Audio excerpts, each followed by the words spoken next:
the idea is to have those conversations on Tuesday to co-imaginate strategies at the time of COVID-19.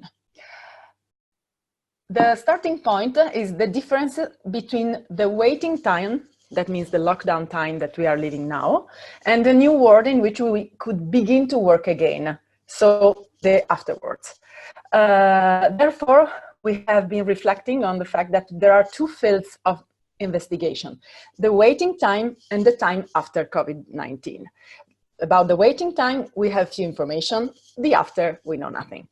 The questions we ask ourselves are not related to when everything will be established and we'll have found new structure, new strategies, but with an effort of collective intelligence, we can try to understand which direction undertake in order to not to lose what the optimists perceive as an opportunity of transformation and growth. We have been hearing, speaking about this transformation, this growth, this opportunity. So even if at that moment we are not also optimists, and we don't think that to be optimistic can be the 100% solution, because there are also issues that are really crucial to face.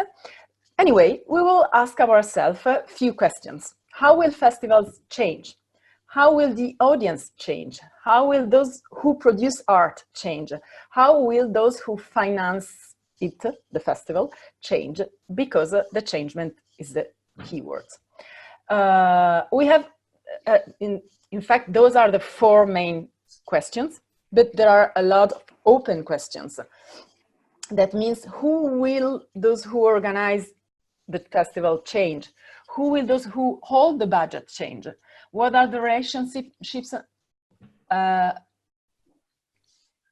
we can maintain or work on or reinforce, and how? Are there new areas of relationships in this changed context? What will their new goals be? How can they meet with ours? So how, in relation to all this, will the rule of festival change in the new cultural system post-COVID-19? This is more or less what we have been discussing together to set this format. We have been underlining different area of the transformation, that is the audience, economies, funding bodies and institutions, programming, productions, and the role of festival. Then we will have few guests, and we have other problems that you can see there, just to share where we are in the discussion, that you know, and you can join us in the better, more efficiently. So the fear, general fear, the topic of the safe distance, how can we deal with that? The fact that municipal administrations and management of will displace events in the period when we can start to work together again. So we will have, like, at the moment, from October to December, all the meetings that were scheduled before. The problem of addiction to screens, because our audience is the one that can have that problem.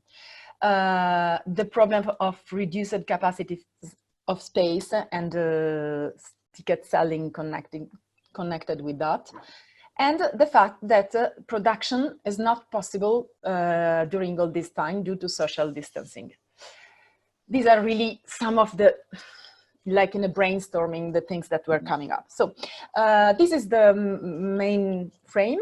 I'll let you introduce yourself, and then we'll have a Q&A time. For everybody, there is the chat if you want already to write something, or you have a question that comes in your brain and you want to note it. We will take it from the chat and ask to Henrik to share, because I mean, the mindset in this meeting is not to have solutions, because any one of us has the goal, the globe of knowledge, or we are not wizards, we can't see the future. But the idea is to share, and main point is to know how are you dealing with that, and which are the strategies, or how are you dealing with this situation. So thank you, Henrik. Oh, thank you. And thank you to everybody for letting me in here.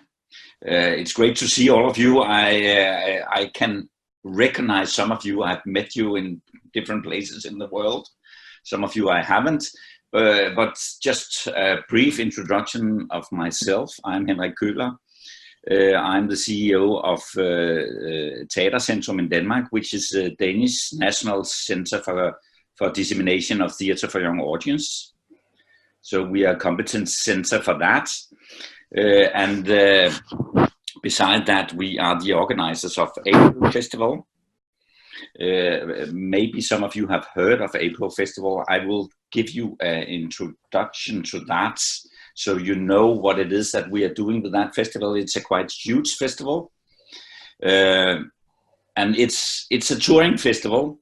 Every year we find a new municipality to host the festival. We have in Denmark 98 municipalities, and until now we have been around in a lot of them, some of them even twice. The festival have existed for 50 years. Actually, this festival that we cancelled this year, which was supposed to take place starting on Sunday, the coming Sunday, was actually the 50th edition of the festival. So we were supposed to celebrate that.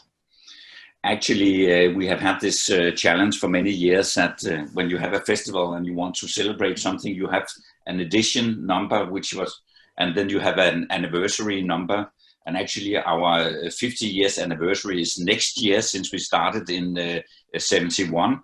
And by canceling the festival this year, actually in the future it will match. So the 50th edition actually is in our 50th anniversary. So that's practical in some way, you can say. So we will celebrate the 50th edition and our 50th anniversary next year. As I said, it's a touring festival. It's quite a big festival. Normally we have more than 100 companies participating. This year we're supposed to be 121 companies presenting 172 different shows. Each shows 4 times, so it's a little more than 700 shows in 1 week. So it's quite a big festival, actually.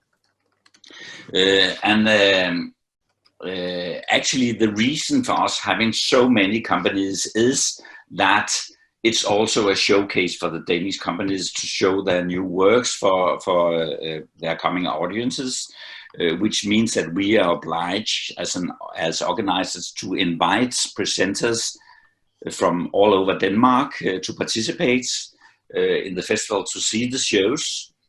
And not only from Denmark, but actually from most of the world. We invite presenters to see Danish work, because the companies participating are mostly Danish companies.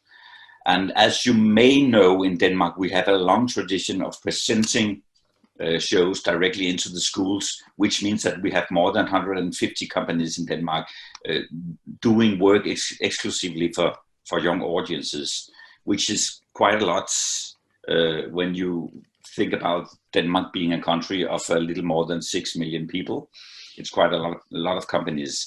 But that is this 50 years or 60 years old tradition of bringing the companies directly into the schools, which means that most of the companies actually, they can bring everything they need to present a show in the school. They bring their own gear. They even often bring seatings for their audiences, so they can do the shows in gym halls and classrooms and so on. But I know you know that format in Italy too, so I don't have to explain to you what that means for the shows.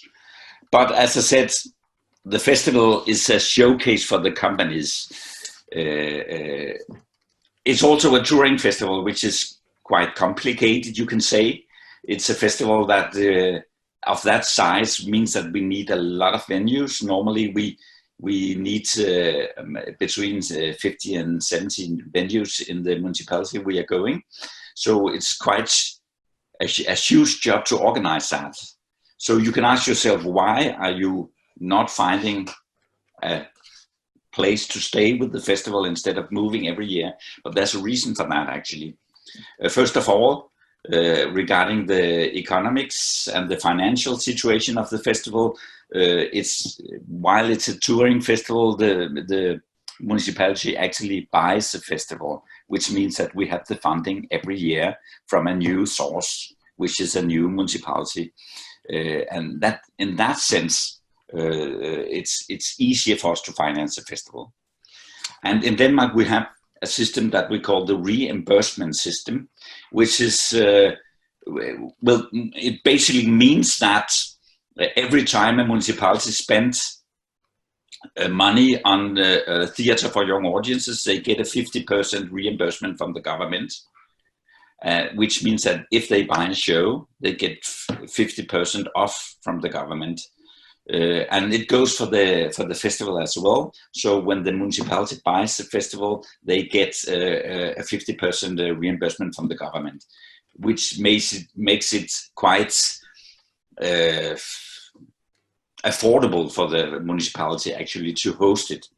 And it is actually so that we have a list of municipalities waiting to have the festival. So for us, it's no problem to find a new place. We can actually select the municipality where we want to go because we have that list of interested municipalities. And that means that when we select a new municipality, go for different goals. First of all, there's a geographical goal, which means that we can travel the festival around in Denmark and find new audiences every year. And that's one of the ideas of the festival, that we go to an area where we can work with that area for a period of 2 years, which is how long it takes to organize the festival. And when we work with that region on that, or that area, or that local area, we try to build up structures to ensure that when the festival leaves again, there will be a structure to receive theater for young audiences in the future.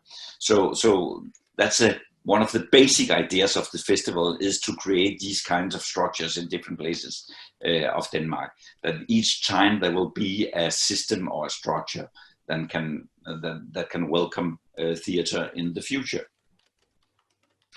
And then the festival, of course, also is an event. It's a huge event, which means that we have an opportunity to put the spotlight on theater.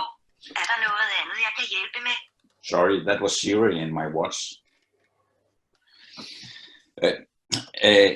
We can put a spotlight on theater for young audience in a broader sense, in a national sense, and also in an international sense, which means that when we make an event like this, which consists of around 1,000 professionals in the field, both artists and presenters, there's an opportunity to work in many levels on developing the art for young audiences. So that's one of the other goals for the festival, to ensure that we have a continuously dialogue about how we can develop the field, both among the artists, but also together with the presenters, which basically are school teachers, librarians, people working in daycares and kindergartens. So we are a huge group of professionals working to ensure that children will meet art in different ways in their lives. Then, as I said, it's also a showcase. So there's a reason that the festival is in April. April is a very complicated time to make a festival because there's Easter, which change every year. There's a lot of national holidays in that period. It's a very complicated time, but it's also a very important time for the companies and the presenters, because this is the time where all the companies have finished their new productions and all the presenters are ready to schedule the next year's program for their children. So in that sense, it's very important for us to have the festival exactly at this time, because it's a part of huge cycles that ensures that not only the children in that region where the festival is, but also children in the whole country get the opportunity to meet art in the next or in the coming period, because the showcase ensures the companies the possibility to actually present all their work to the presenters. So in the period after the festival, there will be a time for the presenters to decide which shows they will go for next year. So in that sense, for all the companies, it's very important to participate in the festival, which also means actually that the companies, they are playing for free, or else we couldn't afford it if we had to buy more than 700 shows, but they are actually playing 4 shows of each performance, or 4 performances of each shows. I don't know how to say, but you understand what I mean. Because they have this opportunity actually to sell their shows, which means, of course, so many shows, not everybody is selling, but it's a huge trade market and showcase for the companies, so they will participate for that reason, just to ensure that all their art will be seen. So the structure of the festival is like this. It's 1 week, and in the first 4 working days of the festival, Monday, Tuesday, Wednesday, Thursday, all the shows will tour into the whole municipality, into all schools and all kindergartens and all daycares in the whole municipality. It's actually so that we get list of where the children are in the working hours, so we know exactly where to put the shows. Because when we go into the municipality, we promise that each child will get, each single child in the municipality will get at least 1 show, and most of them actually get 1 or 2 or maybe even 3 shows during that period, directly in the kindergarten or in the school or where they are in their daily life. So that's what we do in the first 4 days of the festival, and we are ensuring that. And then starting from Friday till Sunday, we have an open program where all the shows play again in the main city of the municipality, where we have organized the showcase with these 50, 70 venues, and we hand out the tickets for free to the audience, so the children actually can bring their parents. And that's what we are working on, encouraging the children to bring their parents to shows in the weekend. So all the shows play again in a program where new shows starts every quarter of an hour in the whole weekend. So you can actually go directly from one show into the next. And it's not unusual that a family in that weekend see 5, 10, 15, even 20 shows if they are really hardcore, a hardcore family. So another good thing about the festival is that we are trying to put the decisions of understanding and choosing art over to the children and their parents, because we know that curating, this is a non-curated festival. We know that curating of art is a very, very difficult task. All of you know that as festival organizers. But having so many shows, we actually teach our audience to know what it means to make selections of shows, because one of the one of the necessary things to do when you are curating is that you have to see a lot of shows to know what your likes and dislikes are. So encouraging people to see a lot of shows during the week also help them in the future to understand more deeply what art can do to you, because they actually have a range of experiences that they can base their opinions about. And then, of course, having the festival with so many professionals, we are also organizing a professional program besides all the shows. We are doing seminars, workshops, and different kinds of activities for the professionals during the week, both professional activities, but also social activities. So it's also a meeting point for us every year in the business to have a conversation and meet each other and discuss the situation, how it is. So this is the festival. This is how it looks normally. And that's how we have been doing it for the last 50 years, doing the festival like this. This year we had to cancel. And we took that decision in the middle of March. Which of course was a very tough decision to take, but a necessary decision. At that time in Denmark, we didn't know whether everything would close down or not, but we could see that that was the direction that everything was going towards. So we just made the decision that we had to do that. And it turns out, of course, that it was necessary, as we can see today, because everything is closed in Denmark right now. They are starting actually tomorrow to open a little bit up in the schools again, only for the very, very small children. It's been a huge discussion in Denmark about that, but that's what they have decided. But still, most of Denmark is closed down, is on lockdown right now. Everybody's working from home. But of course, this gives a huge, huge challenge because of course the event is cancelled, and the event for the people who have been working on that in the municipality of Holbæk, where the festival was supposed to be held, are of course very, very sad about that, about losing the event and all the opportunities that the events are giving them. But it is a disaster and a catastrophe for the field, because the festival is also a showcase, which means that the possibility of presenting all new shows will not be there, and it'll affect the business for the next, not only for the next year, but probably for the couple of years, because they didn't have the chance to present.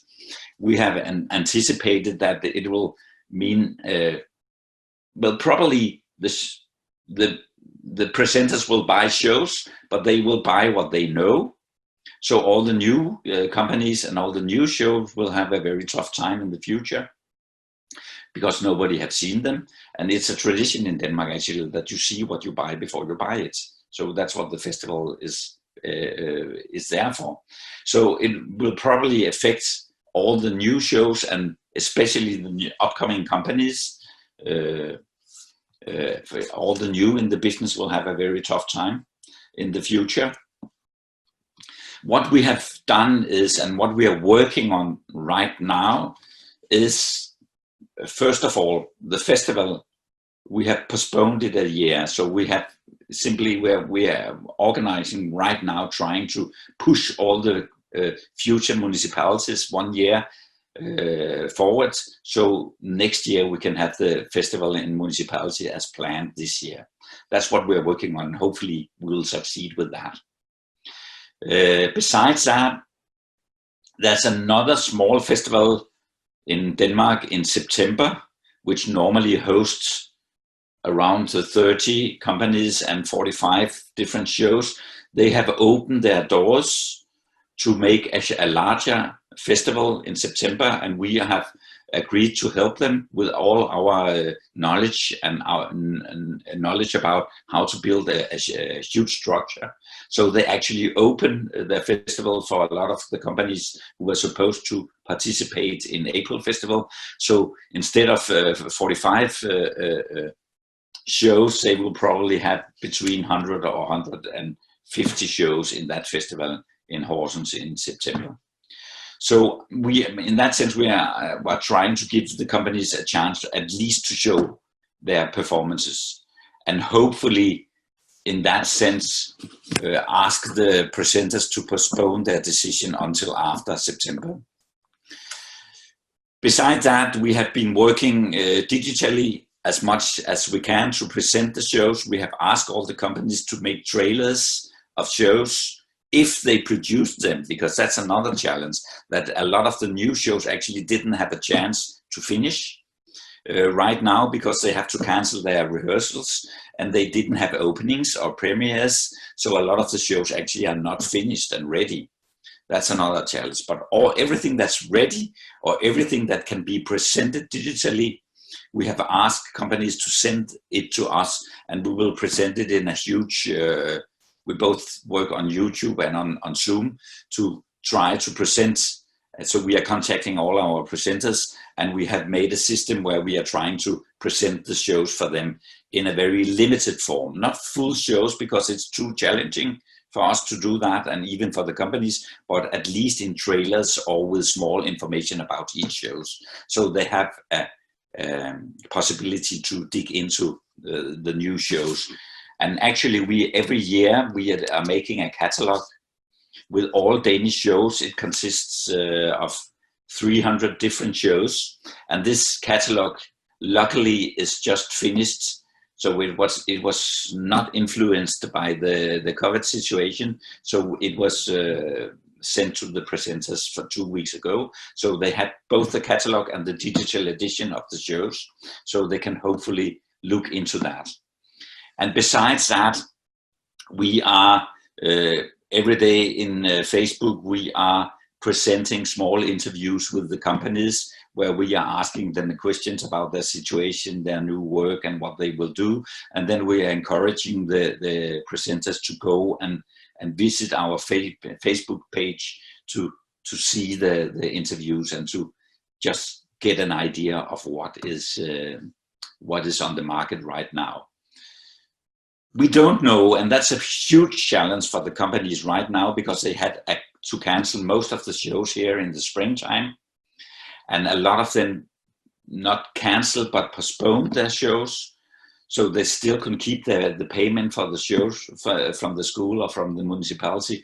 But the problem will be that they have postponed it probably into the autumn. If it will open in the autumn, nobody knows, or even a year ahead, which means that there will be no room in the schools or in the kindergartens for the new shows, because they already have the already decided shows. So there will be a huge amount of shows that won't have a chance to be realized in the coming time, because normally the schools in Denmark are buying 1 or 2 shows at least, which means there will be a lot of shows to find space for in the school. And we know that the schools are challenged already by a lot of other things than us. So we don't know whether we will succeed with that, to postpone the shows.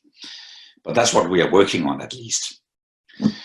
So we didn't dare to look further into the future than this at the moment, because we all hope, in Denmark at least, because we were more lucky than you were in Italy, that we could learn from your experiences in January and February, so we could already do a lot of things in Denmark, which means that we actually at the moment are restraining the COVID disease, which means that we are not having an increasing number of critical cases or death in Denmark, but we know that it can explode any moment. So nobody knows whether it will be possible to open anything, because everything is cancelled in Denmark right now. All festivals are cancelled until after 1st of September.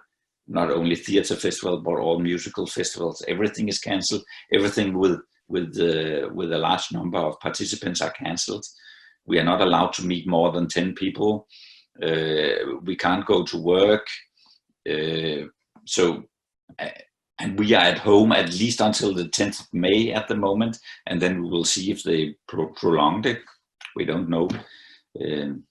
So at the moment we are just on hold with everything and just trying day by day to get through and working as digitally as we can. We have talked a lot about this digital format that we're using.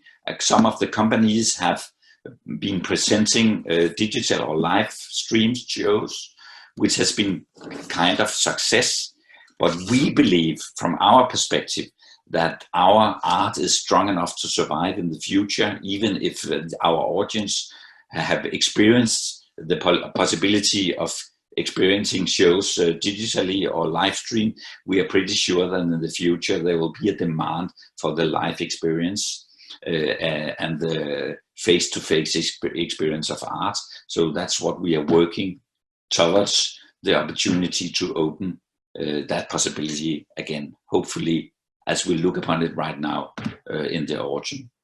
But we don't know, as any of you know, nobody knows what can happen.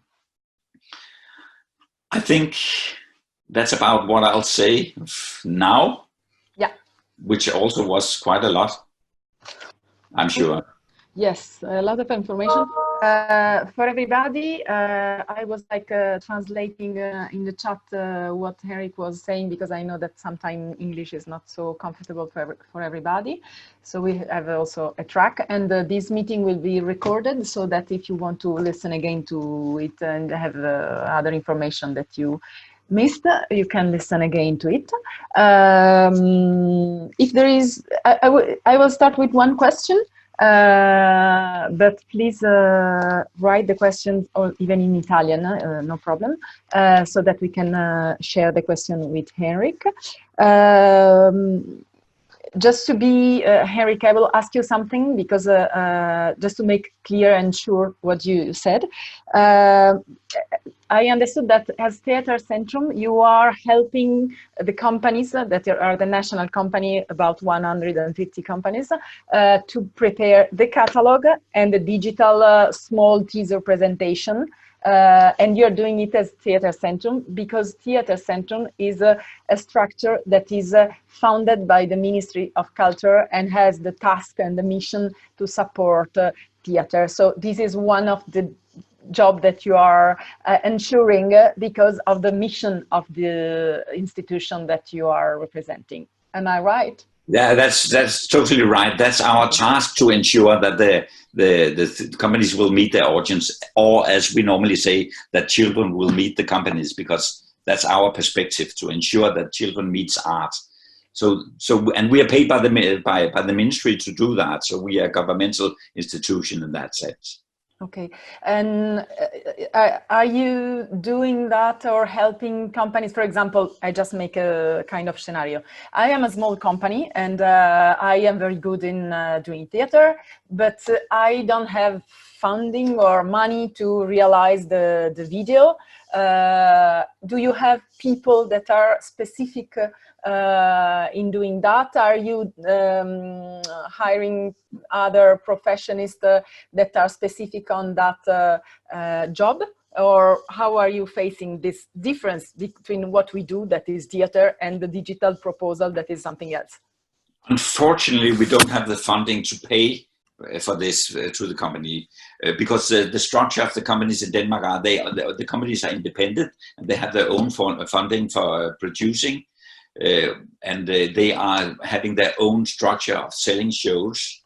What we are doing as an organization is we are making the structures to open the possibilities for them to sell the shows, and we are working with the reimbursement system to ensure that all the companies that are in that system will be approved, and we will be of a high quality.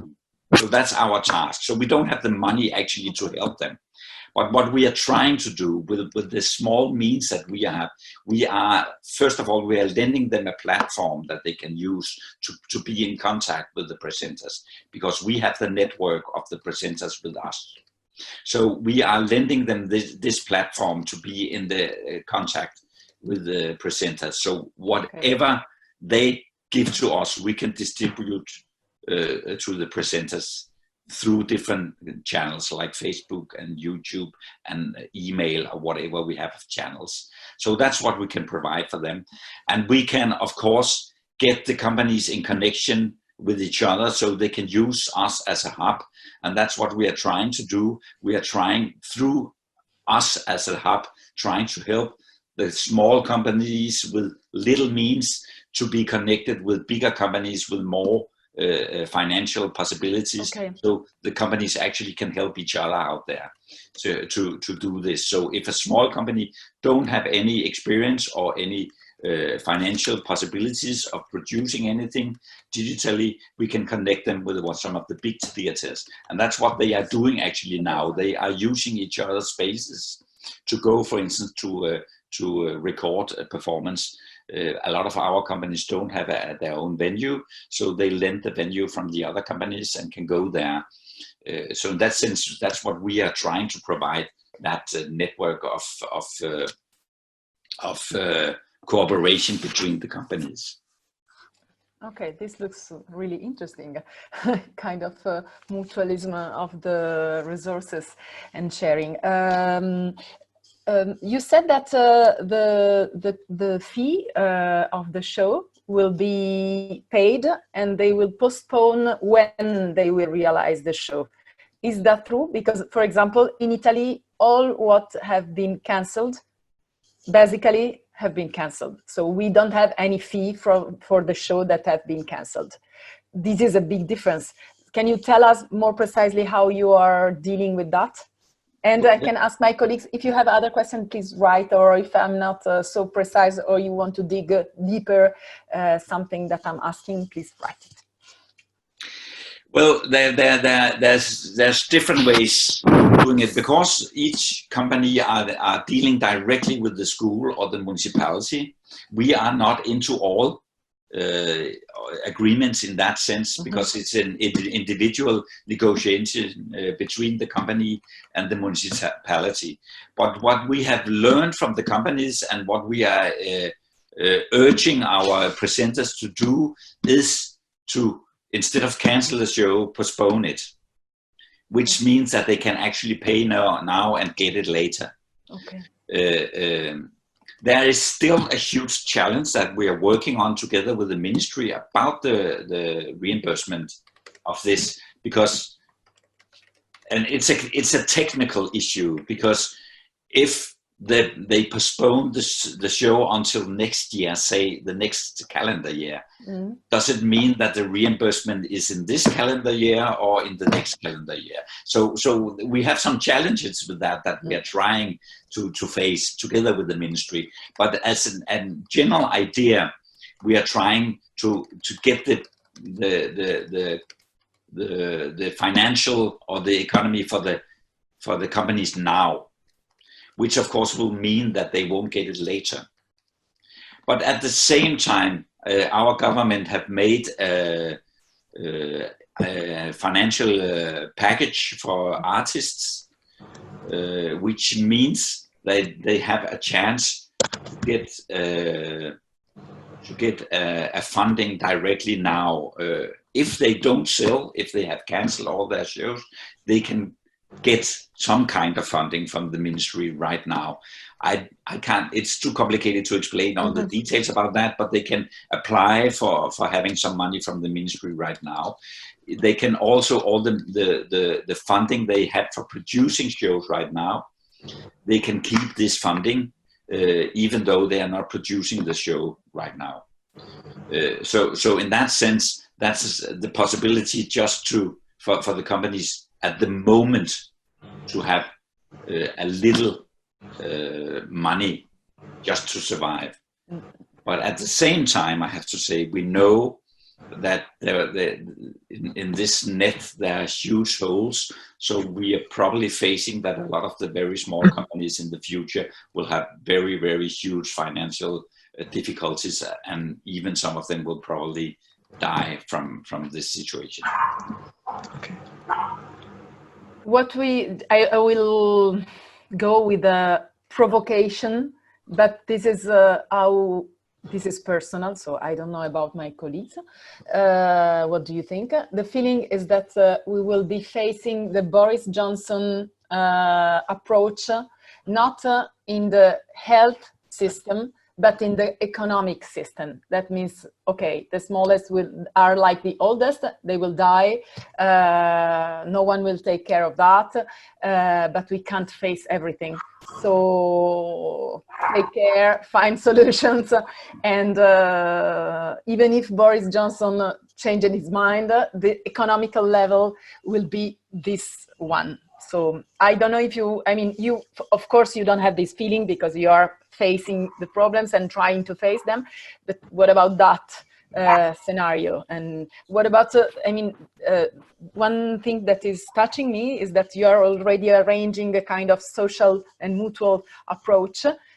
For me, it's clear that since there is an intermediate entity like Teatercentrum that can take care of that, that has funding to take care of that, it's easiest.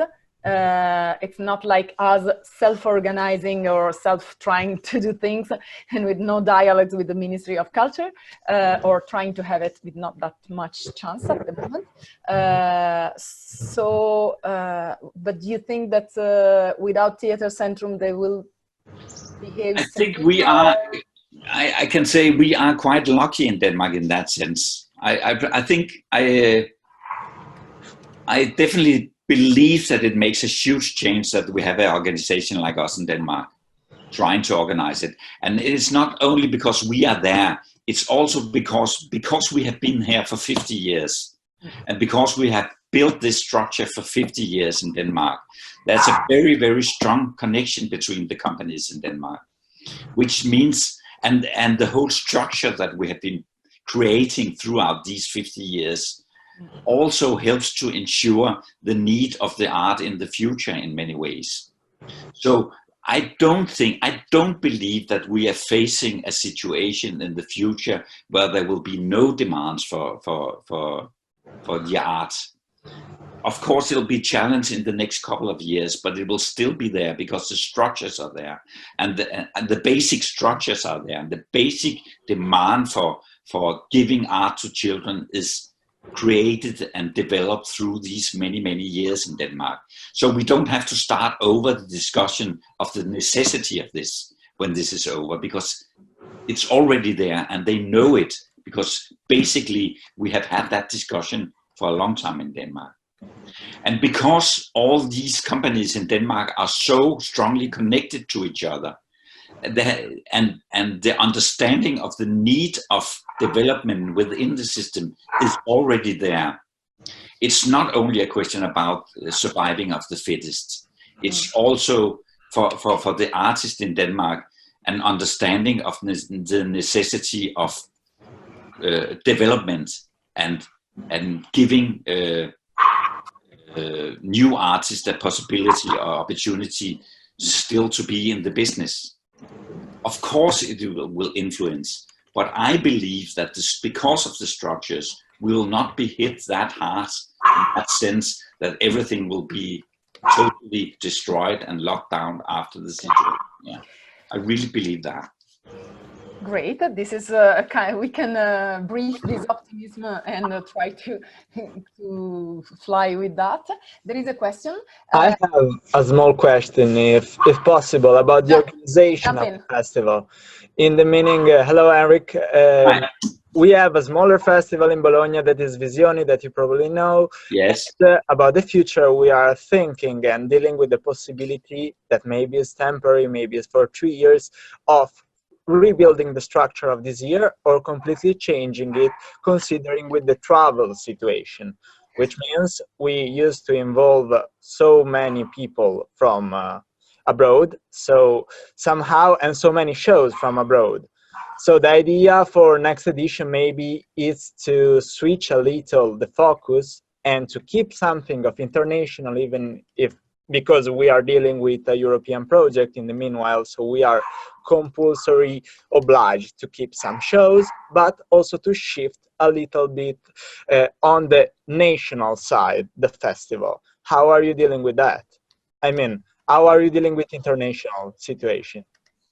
Yeah, I mean, the Aprilfestival has always been a huge international hub in that sense that normally we will have between 100 and 130 international delegates participating. We are normally only inviting 2 or 3 international shows, actually, because we have so many Danish shows, so we are not dependent on it.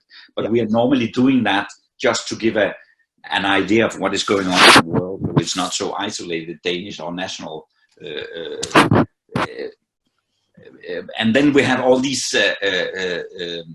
delegates coming from abroad, and we could see, and we have been working with China for many years actually. So we normally have a huge China delegation. We have a lot of programs that goes into China, bringing Danish companies to China to work with Chinese artists and work with Chinese presenters in many ways. And we could already see, because all this started in China, we could already see in February that that we were challenged with that. So we had to shut down all these activities. And probably it will last for quite a while before it's possible for us to open these lines again. And we're realizing that it will be like this. We are not dependent on international work. In that sense, it's a Danish showcase. So the format of the festival, are we not actually talking about, in the moment at least, of changing in any ways, because it has proven to be a format that actually works with the municipalities that we are coming into. So we are not planning to change anything in that sense, but probably we will face a challenge of the festival's international reputation in the future, which I actually believe, and you know that we hold the international branch of Assitej in our office. The international secretary is working with us, so we are quite involved in the international work from our perspective. And of course, with these glasses on, this is a huge challenge and will be a huge challenge, I think, in the future, because I believe strongly in the necessity of the international cooperation and the international dialogue that we are having even now, as a very important, not only to inspire each other, but also to ensure that both artistically and structure-wise, that we can spread the idea of giving children art in the future. And I know that we'll be challenged by that in the future, and I don't know how we will deal with it. Thank you. Maria Giulia had a question. Maria Giulia, do you want to make the question by yourself, or should I? Okay. No, okay. no. Vado. In Italy, we are starting to speak about, to have a dialogue about the fact that theater spaces, theater venue, respecting social distances, will be restructured in the sense of if you have 100% seats, you will have the permission to open the venue, but with only 30% of the capacity. What do you think about that? That for us, it's a kind of something against the philosophy of performing arts, live performing arts mission. And what do you think it's better to change in this kind of waiting time and go on doing our job, even if with the 30% of the audience, or embedding all these changements, or we should let all this mess finish and then start in the real world, in the normal way, let's call it normal way? Actually, because we were in the situation that we were in Denmark, before from February till end of March, we were slowly developing into a lockdown of the society. Mm-hmm. And in the beginning, they started by first they permitted activities under 500, and then they permitted activities under 100 participants, and then finally they went down to the 10% that it is now. But actually in that period, we saw the theaters were actually working with, and what a lot of the theaters did was that they were not a third, but half of their audiences were allowed to go there. So every second seat, they had audiences, and actually it worked. It worked for like 2 weeks or so until they shut it down. So I think whatever possibility we have to open our doors for audience will be welcomed in any format that we can have. I mean, we have the same approach to that as we have to the digital experience that we're giving audience right now. That, okay, we are giving you a new experience, but we know already now that this can't subside for the real experience that you will get in the future. But still, we will try to open as much as possible to give you the possibilities to still be in contact with the art. That's how we work here. And we saw it working for 2 weeks with the companies opening for half of the audience, and people, they came. Okay, just one question. Which is the relation between how important is the funding from the ticket selling and from other funding? Yeah. Because, for example, this is of course connected with the funding. Yes. Okay. Yeah. Yes, and that in that sense, we are also actually quite lucky, because of course the companies are dependent on the tickets of the box office. They are in Denmark as well, but I'm pretty sure they are not as dependent as you are in Italy, because the funding for the venues are in a situation that they can actually most of them can survive with a 50% number of the audience. So of course it's a financial question, but they can actually work for quite a while in this way without needing to close down. And just one thing, at the moment in your country, you are allowed to be together 10 persons. Did I understand right? Yeah. Yeah, but which means that right now, the theaters are closed. The cinemas, the theaters, the restaurants. For example, if there is a company that needs to rehearse, they are less than 10 persons, they can go into theater and make rehearsal. Yeah, they can do that. Okay. Yeah. They can do that. And they are doing that when it's possible. Okay. So and that's how it is out now. Just to understand, because for us it's also strange to see how other people deal with this virus effect. Because, for example, we are not allowed even to go for a walk out of the house. Yeah, we can do that. You can do that. Yeah, we can do that. We have strict rules about how we connect and how it is, but all shops are open. We can go shopping. In each shop there have to be, you know, this alcohol for your hands. Mm-hmm. You have to keep distance. They have to make different systems in the shop that only allows a number of people to come in. You can go to work starting here after Easter. You can go to work in some workplaces, not all. All public work places are closed, so we are still until the 10th of May totally closed, so we can't go. But private companies, they can actually start now. The theaters, they can start working as long as they are under 10 persons, and as long as they keep these rules of distance. Yeah, one sits and yes, and one no, let's say. Yeah. Yeah. Okay. So in that sense, our society is working a little more than yours. So yeah, of course, it's connected with the fact that our curve it's different from your one. And yeah, exactly. Course, I think that there is a connection between the number of people. Let's say not the number of people, but the density, the age of the population, and the habits. For example, I don't think that in your country there are a lot of people aged between 20 and 30 living with parents, isn't it? Exactly. Okay, yeah, exactly. We have it.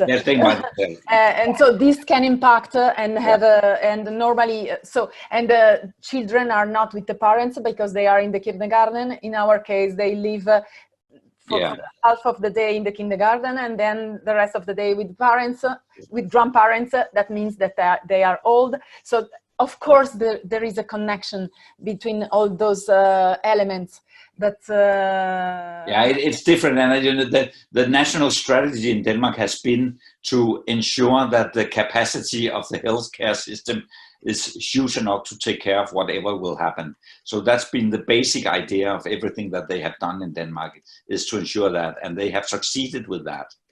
So there will still be enough beds in the hospital to take care of those who actually get ill. And we are trying to isolate the groups of people who are in danger when they get the disease, but the rest of us, we just have to take care.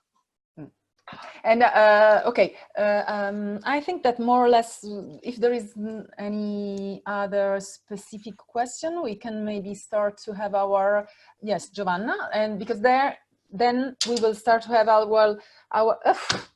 our small rooms in which we will have a kind of discussion. This is the main the other topic of that meeting, and I have some proposal of the topic that we can discuss in the rooms, but also this can be something that we discuss, and if there is someone who wants to propose a topic for one of the room, that more or less will be 6, how many, Anastasia? Siamo 30? Yes, we have 31, so 30. Okay, so more or less 4 persons for each room. Exactly. Okay. That means that we can also work on the same topic or have different topics. And then in 35 minutes, Henrik, if you want to participate to the rooms, you just tell us. Anastasia will swap you in the different rooms. And then we will share our reflections after 30 minutes. Giovanna, your question. Yes, I want to ask you 2 things. How much is important the policy of TIA in Denmark in all these years? You told that it was very important, the structures, you know, and how much is important to save the structures. But I think that also the relation with the municipality is very important. And also the second question is, how much is important the relation between the companies, the contact that you create by your festival, because I was there and I saw that there is a very complicity. There is also concurrence, but there is also this. It's very important how the big company support the small company that you told me. This is, I think, is the aim and the crucial topics now, I think. Yeah, and that's true. And we're dealing with these challenges in Denmark because, of course, selling a show is very, very much dependent on a personal contact to the presenter. It's also in Denmark like that. And we have seen throughout the last couple of years development in that sense, that before we had a huge network of presenters down to each teacher in the school, and the structure has more and more been centralized in that sense, that there has been a central buying from the municipality of shows that they are providing to the schools in the municipality. And we are not very happy of that development, actually, because we love the idea of the individual contact between the teacher and actually also the children in the school being a part of the selection of what they are seeing. So that's what we are trying to work on, structures that ensures that, because it also means that the variety or the diversity of the shows chosen in the schools are much bigger and or is so much larger when you have a huge network of presenters instead of concentrated on a very few people. And of course, this situation is actually not making this work easier for us, because what will happen, as we anticipated in the next period, is that there will be a lot of central organizing in the municipalities. So what we are facing in the future is a reconstruction of the network of presenters. We have to bring back the individual teacher into the network as soon as they got the energy to come back. Because in the beginning, and that's also, as I said, with what will happen the next year, is probably in the next year, there will be a lot of what you can call safe buying, people who buy what they know. They buy a show that they already know, a company that they already know, because it's too complicated to go into this difficult situation of choosing. So we face a period where we have to rebuild our network of presenters. And for that, the festival is essential, because that's when they meet face to face and create these individual context. So this is one thing that it's important to underline is a kind of different, let's say, approach to the quality, because you don't get in the quality discussion because you believe that variety is always better than quality. If I can synthesize, which is, I mean, of course, I am chopping. Yeah, you're chopping into it, but in a sense, you are right, because the quality, we have a lower range of quality in the reimbursement system. So we just sort all the very, very bad quality away. But from there, we mean it's very important to put the tools of the decision to the people who are actually going to see the show. So that's what we are working on.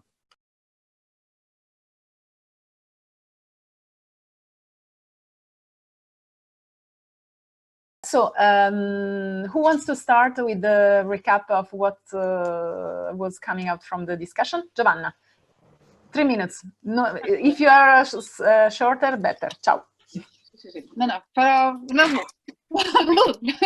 allora, sul gruppo ente intermediario, dunque abbiamo rilevato 5 punti importanti: lavorare a livello locale e nazionale in parallelo, quindi a livello locale con scuole e enti locali, perché le due cose vanno insieme. Può essere in inglese, ma... Scusa, sorry, faccio in inglese? Sì, vai.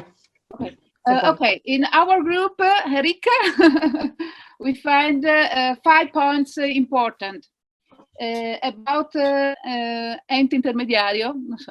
Intermediary structure. Structure, yes.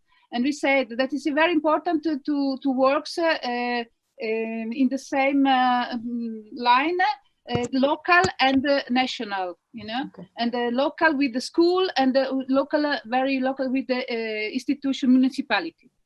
That's important. Second, it's the rule of Assitej, how the association represent for the answer to the ministry and national for the TIA.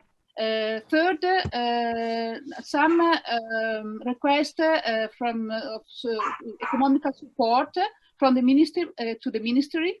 For example, the 50% about the reimburse for the shows that you do, you know, that's very interesting, your suggestion.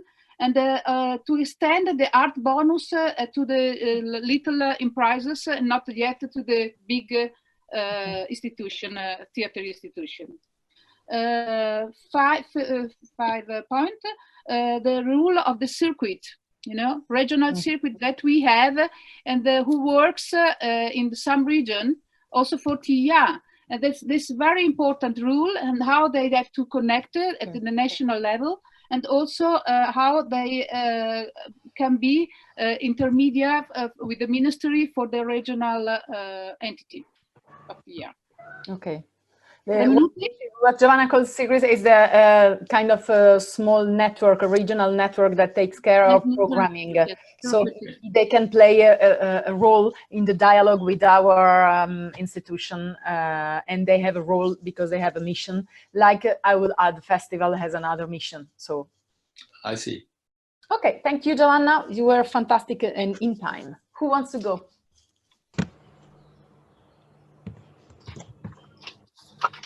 I can go if you want. Yeah, vai, Bruno Fravetti, vai. So I can also write it down after, because I wrote it in English in the group, that maybe it's gonna be easier to share. I was with Tonio, Antonella, Elga, and me talking about the new opening to the audience. And we figure it out about a worst case scenario that means a new opening in December.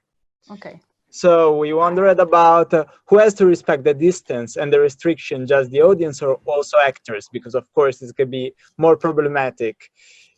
What about events at open air and double performances? It can be a solution or an additional trouble. Waiting for, and so we kept some questions, but then we give also some answers that maybe can be provocation to the Ministry of Culture.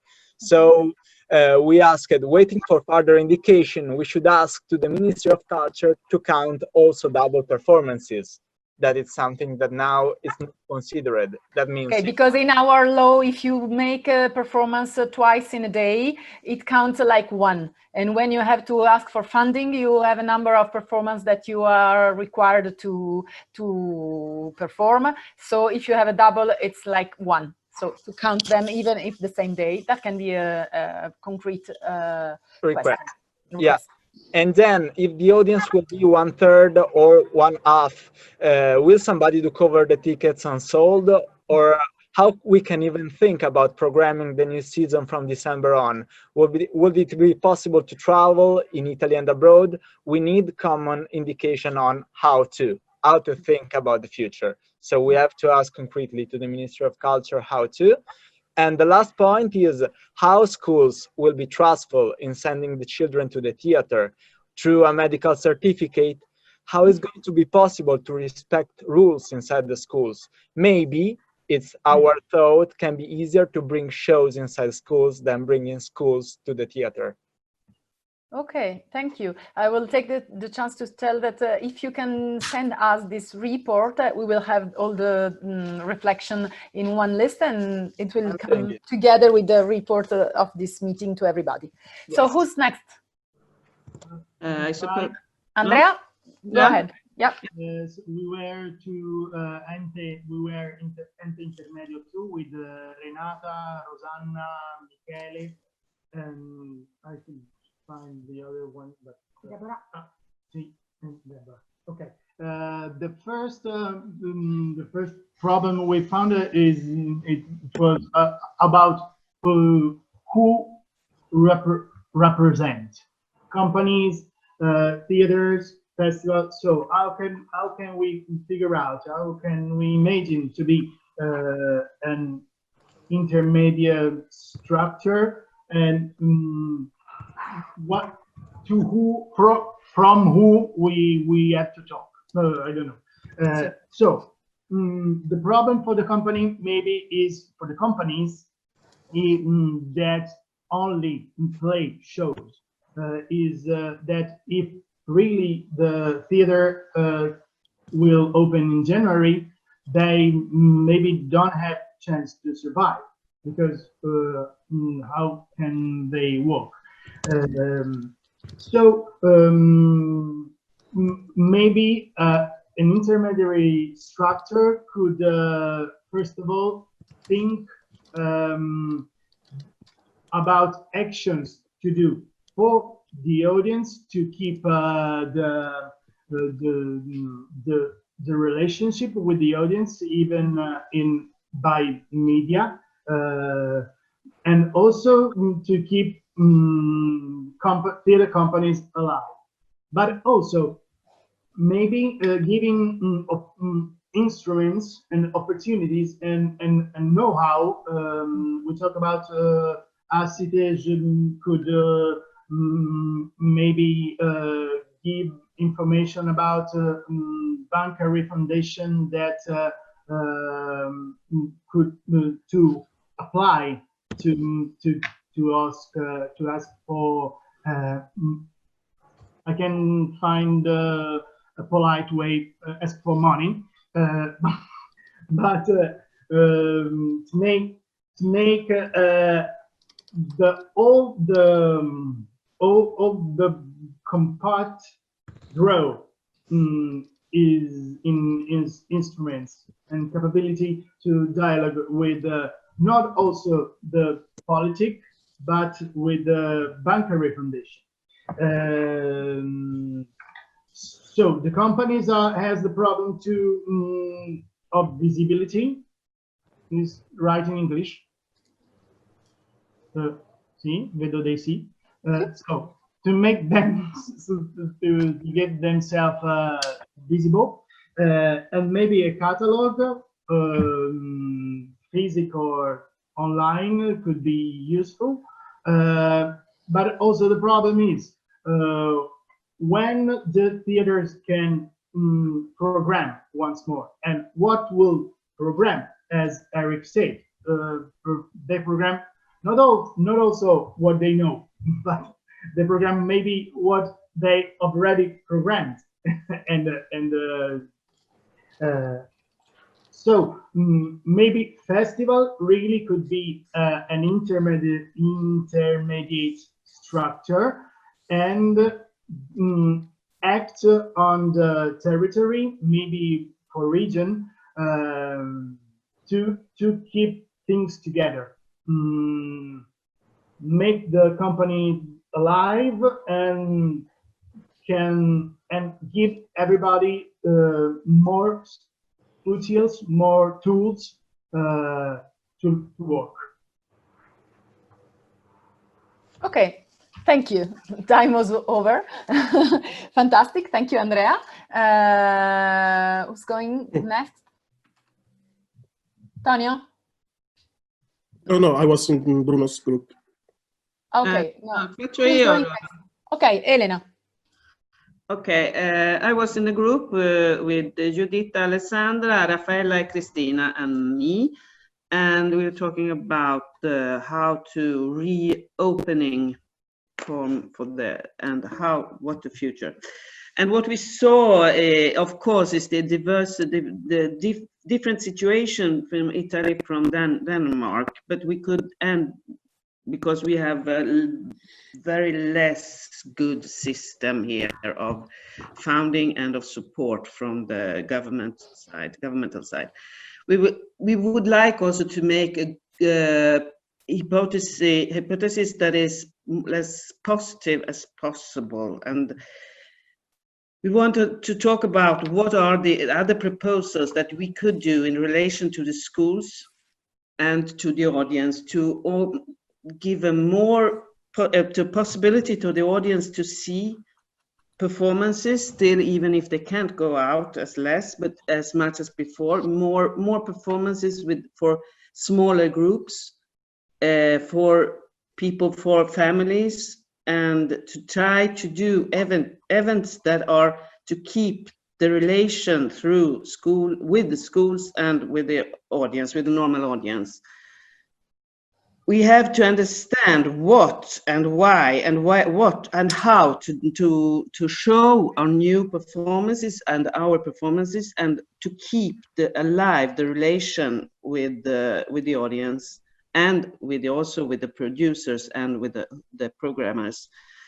The platform that Henrik talked about could be a very, very good, interesting way of doing it if it becomes a possibility of exchange and condivision, that you can have a dialogues between artists, between companies, between the audience, and also with who is buying, who normally should buy, who will return buying, will hopefully, and do that. And that could be also a way to do between different festivals, to organize together with the same artists, or use the same and have the kind of a network between different festivals, because that is also a way of using the festivals that will not be able to be in the same way as they have been before. They have to be, we have to find other ways of keep them alive, and to also, there is also the thing that keep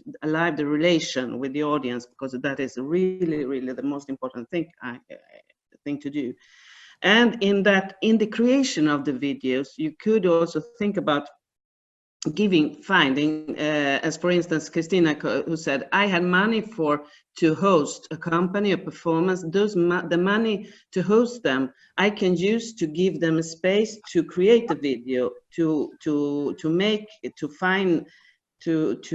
finalize the video and on the work. I send the money. I put the money on the other part of using the same budget, but for other ways. And what could be important and a very good thing is that you can create a situation of video recording, but before a small audience, when it will be possible to have these 10 persons, 50 persons in, and you make the registration. Okay. It's difficult to translate when you read in Italian and translate directly. Sorry. Thank you, Elena. Who's next? Do we have other groups? I have the feeling we had 4. I can try, but my English is not very good, so please help me in case. I was in the group with Fabrizio Pallara, Anna Giuriola and Vania Pucci, and we talked about the reopening and the audience and the actors on the stage, how to do new productions. Especially many things have gone out from other groups, so I don't repeat, but I want to focus on the particular way of thinking of our group about the artistic project, in the sense that we were thinking how we can do new things. Not all the things in a new way, but new artistic productions, which don't necessarily talk about coronavirus, but which take care of fears and new feelings of people in these times, and how we can produce new artistic projects with this thinking at the base, and how we can go to the theater and try to do these new artistic productions, in the sense that as Theatre for Young Generation in Italy, we had a lot of necessity of being few actors and small scenography, and we do these things already, but probably in the future it will be necessary to do also in more ways, to be a monologue or narrazione, and to have storytelling that is with one person, to avoid contact between actors on stage. Yes, because we need to not to use technicians or something similar. So the aim is to find a new artistic way of being in these times. Fabrizio said that also the problem of the tickets, talking about the history of theater, the tickets were never always there were mecenates and big kings and some prince who paid for the shows, and only in one period the tickets for the public arrive. So maybe we can also try to find new ways of thinking about this problem of sustainability. And the importance of the festivals, the role of the festivals is to try to put together companies and programmers and try to find new ways for these new productions. Try to find calls and announcements, and also funding. Yes, it's important, but especially the place where people can be together and find this new artistic way of thinking. Thank you, Maria Giulia. Okay. Is there anyone else? Yes. Thank you. Okay. Last one, isn't it the last one? Yeah, okay, great, thank you. So I was with Cecilia, Jessica and Carlotta, and we discussed about solidarity, positive practices for companies in order to reach some kind of networking and responsibility and solidarity networking. And these were the main keywords which were there in our discussion. And we started from the speech which was held this morning by Henrik, because it was really inspiring for many different reasons, but just to synthesize for two main ones. And two tools that he talked to us about, which were the platform tool and the funding for work in progress, productions interrupted, and all, so whatsoever, what basically was interrupted or cancelled, or any kind of different things which happened during the COVID-19. So solidarity and responsibility, how, with whom, where? Basically, we try to answer to these questions starting from the territory and our main territories, in order to enlarge this view to a vision of networking among companies, for example, in terms of standing up for other companies who, for example, like us, who saw their shows cancelled or had to cancel shows because, for example, they run some kind of programs. Or another way of standing up for some colleagues is that many colleagues of ours in this right moment cannot really apply for fundings, official fundings in Italy, because their contract situation is kind of very difficult one. So it cannot really reach the main guidelines that we were given. So even this kind of standing up for could be another way of foster solidarity among us. Then there is the contact with the audience. So the audience has a big network also of different audiences, but talking to one different audience at a time maybe is not that efficient if we really want to make this kind of connection powerful. And then there is the other point, which was also touched by Maria Giulia, which is strengthening a little bit the relationship with the enterprises. Why not? So actually also giving us this kind of a patronage model, but in a new sense, of course, not in the historical one, in which we could try to reach up to other kinds of targets and groups and so on and so forth. And of course, there is a big issue of festivals and how to rethinking programming. So reprogram different shows which were cancelled in the past could be a little bit controversial. On the one hand, of course, we feel responsible for companies who lost the opportunity to present. But on the other side, we still need to rethink in a future, mindset and way of thinking. So this also was a very controversial point.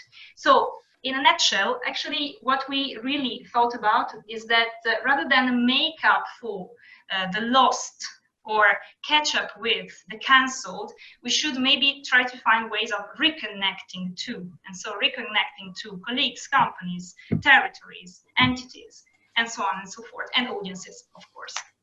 That's all.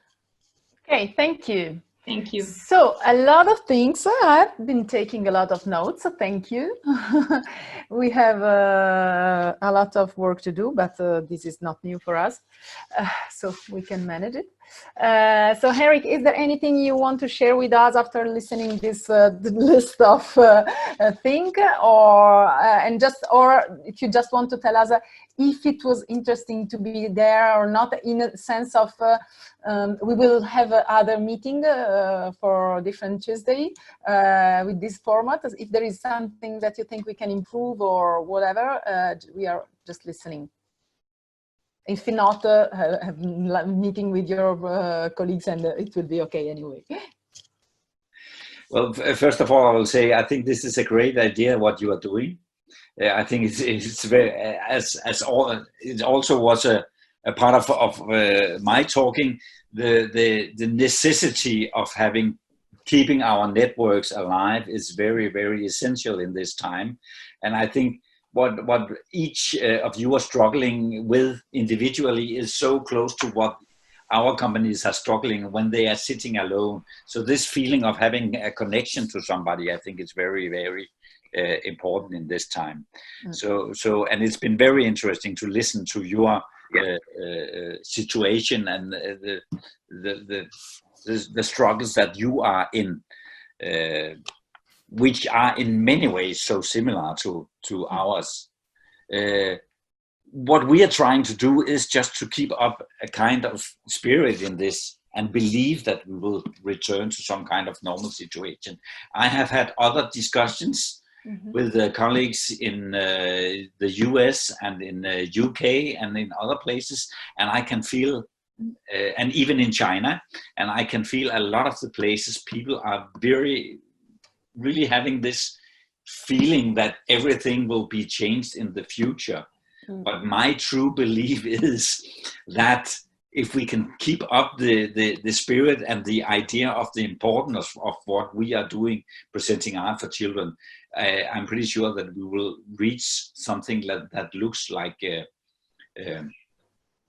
normal condition in a period of time that we actually can overview. So if we can struggle with the economics and we can survive from that, I'm pretty sure that there will be a hope for what we are doing, even in the future. Great. Structure. I'll say structures is what we have learned is so very, very important to maintain in this situation. And some of you even mentioned that from your group discussion. So that's what we will work on from now on and for the next couple of time. Yeah, I think that this is something that it's a kind of if we go, for example, in Italy, we don't have this structure. So I have the feeling that if we use this occasion to have this structure or to strengthen our structure, this is something that is a kind of prevention to next crisis. And this is a time in which stressing this concept can be the right time, because the fact is that in the government, nobody knows what to do. So the good thing is that we may have a white paper on which we can write something, and the needs of a structure that can help us in this period, in the emergency approach, can be one of the things. So yes, I do agree with you. So thank you, Henrik, for being the first one in our test. I can tell you, because after in the small group we were like receiving information, it was really inspiring, even if you are so far away from us, can be a kind of light at the end of the tunnel. So thank you.